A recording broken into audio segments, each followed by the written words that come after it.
Well, it almost sounds like there's a lot of things that you wish people kept in mind when they come to you. Mm-hmm.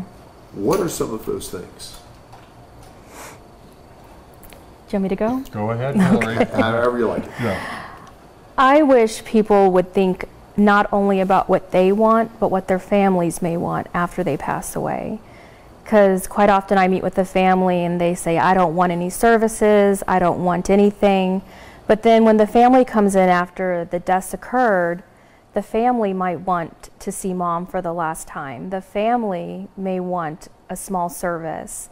So I think it's important for them to have a talk with their family and find out what their needs are as well. What do you think on that point? Yeah, I would agree with Hillary. I think that the overwhelming thing for many people is not knowing what they're actually going to do when they come in.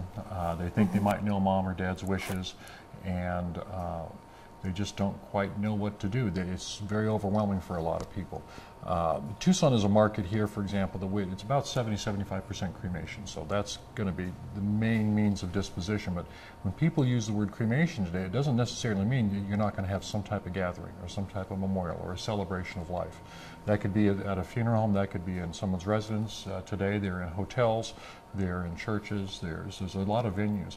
But so often you have families or the person, the elderly person, if they're elderly, that they don't want anything. They want to play what we like to call the hero at the very end. Just don't spend any money on me. It doesn't have to be so much about money as that an opportunity to celebrate that person's life.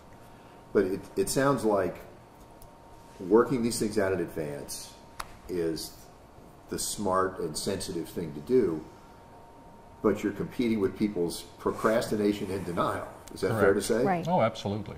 Absolutely. Mm-hmm. Yeah. And you know, you have families, for example, that go on to hospice.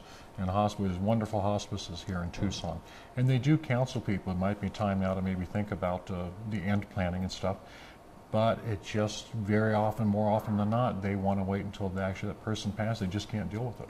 So even though if you're in hospice, you basically conceded that someone is on their way to death. The end is near. Yes. Right. Mm-hmm. But they still don't come to grips. Many people still don't do it.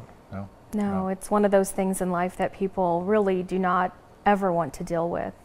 I mean, I've been a funeral director 15 years, and it's hard for me to come to terms with my own family passing away. I mean, none of us want to actually have to go into a funeral home, but everyone will have to at some point.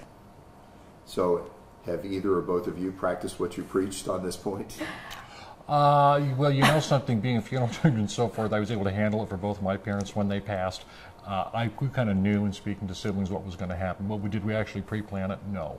But I kind of knew about it up here what was going to happen, so I had to step up on, I guess, the average citizen.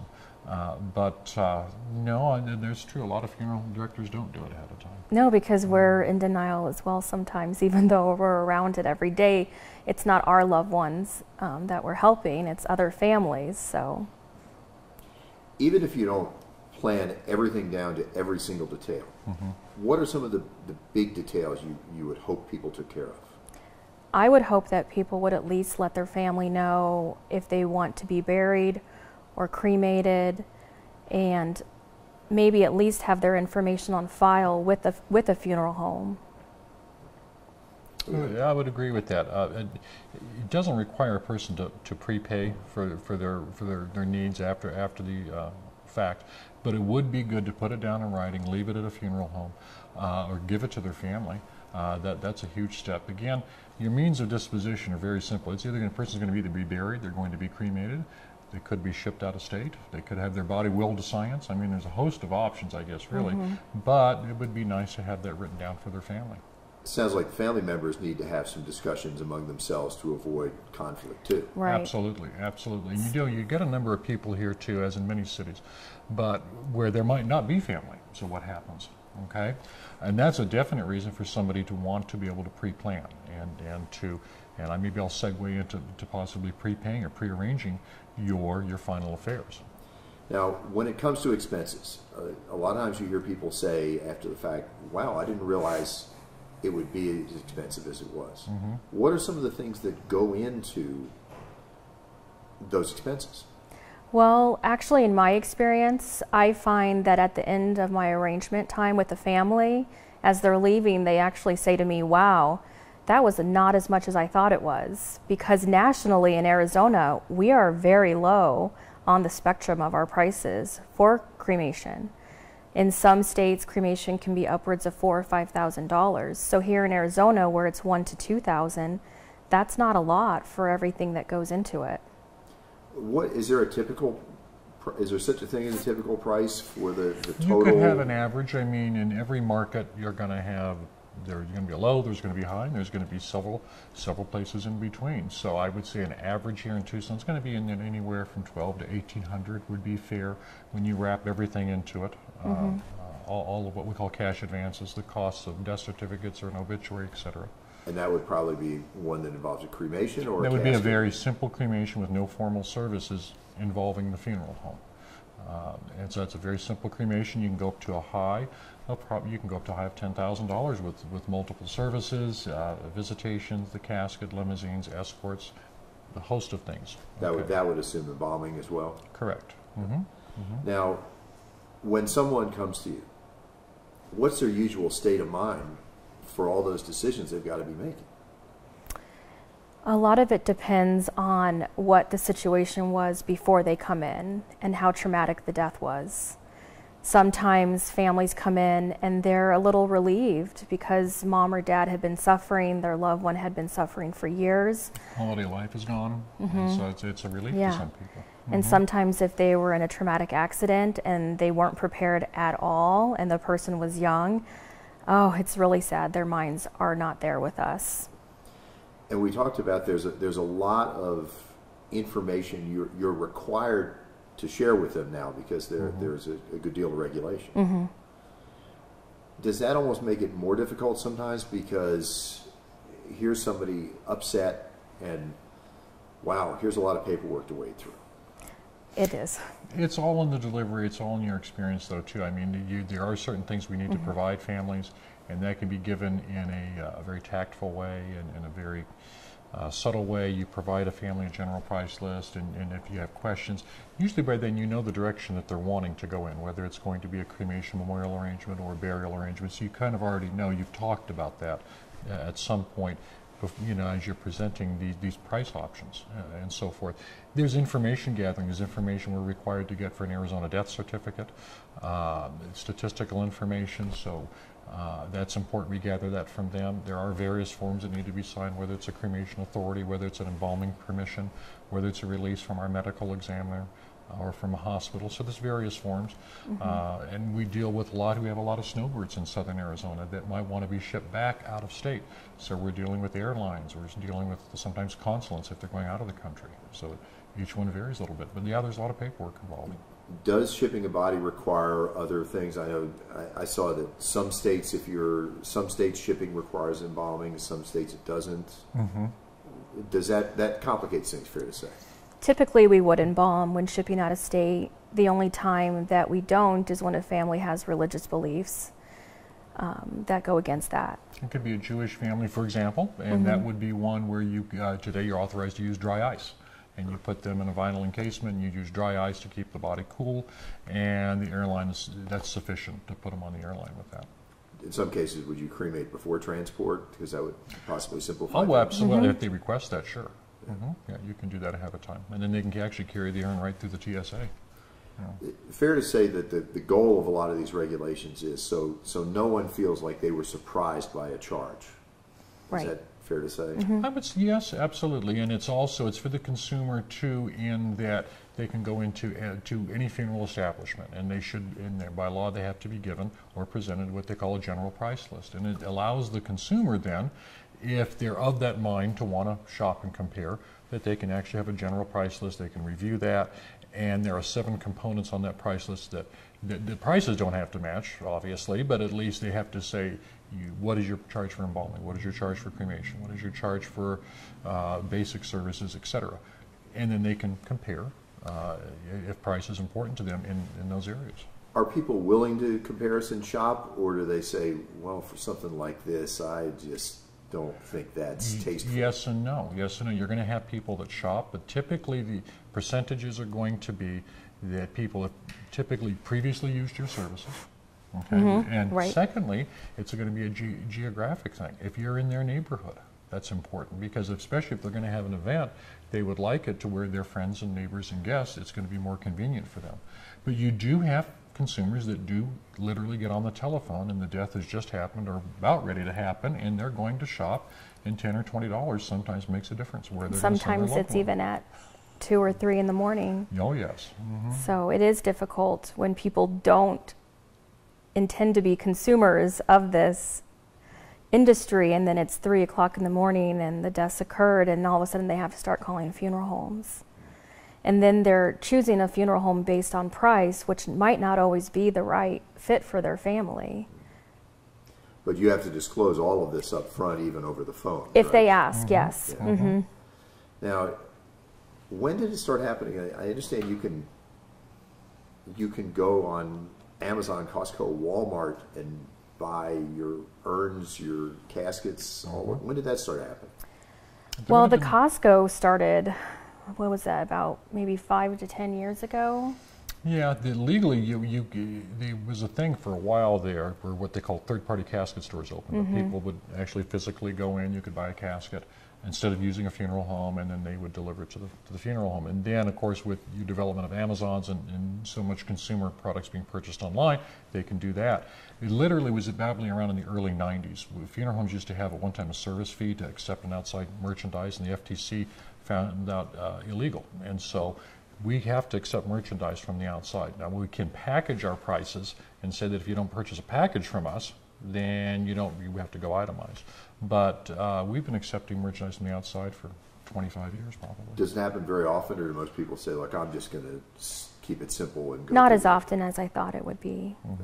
No, because most families, they trust the funeral home and they find products there that they like. Sometimes they will find stuff online. It's whatever they feel is best for them. Do you end up price competing with these other sources? I used to try to do that. I don't so much anymore. It varies from probably funeral home to funeral home and what their market is and what they need to do, you know what I mean? But there was a time when it was a lot of Costco people, because Costco here in Tucson, one of them had a kiosk. And people on their way out, there was that kiosk, and they could select from that and order it online. But we don't get as much as we used to. No, it's not something people. It's more of kind of a joke that they can go online and do it. But really, when the time comes, they don't want to really be bothered with it. But if they do, we will certainly service it and accept it. When you said a kiosk, did they have the actual items there, or was it a screen? It was a screen. I think, with some pictures. Yeah. I think they got rid of it over here. The one over on Grant. They used to have it, and they got rid of it. Yeah. I'm trying to think if I ever saw that then. Okay. Now, in pre-planning, what does that typically entail? How does that normally work? I mean, it's what you hope for, and you're saying it doesn't happen as often as you hope, but how does that process work typically? So when they come in, we have a licensed person who has their insurance license to write the pre-arrangement. They will meet with the family and go over itemized exactly what they're wanting to do for their services, go over all their information that the funeral home would need for the death certificate upon death. And it's actually pretty simple. I find most families think it's pretty easy to make those decisions beforehand than afterwards. And the prices can lock in even if you actually use the services, say 10 years in the future? Most funeral homes will guarantee their merchandise and service fees for the future. That part can be based on the funeral home if they choose to do it or not. Most funeral homes choose to lock it in because it's a selling feature to the client families to say, yes, we can go ahead and guarantee this, and we lock it in, and we can literally show them if somebody had taken out 15, 20 years prior, what the prices have increased and what they've saved. Arizona is an insurance and a trust state, so the funds are not placed in the funeral homes accounts. They go into the insurance company's account, and the funeral homes then will honor that at the time of death. Another benefit to the family is it can be either paid in a lump sum if they have the funds able to do that, or they can put it on monthly payments with their insurance provider. So the security of this arrangement goes back to the security and reliability of the company that's actually writing this effectively insurance policy. Absolutely, absolutely. Because families will ask all providers, they're going to say, well, what guarantee does Smith or Jones Funeral Home, that what if you're not in business in 20 years when I need you? It's a valid question, but keeping in mind, we'll tell our consumers and so forth, the funds aren't with the funeral home, they're with your insurance company. If this funeral home's not here in 20 years, the funeral home down the street would be more than happy to honor it. Okay. And I know people can check the funeral board for the reliability of your organizations. And find out if there's complaints filed against any funeral establishment in the state. Can you also check on the reliability of these financial organizations?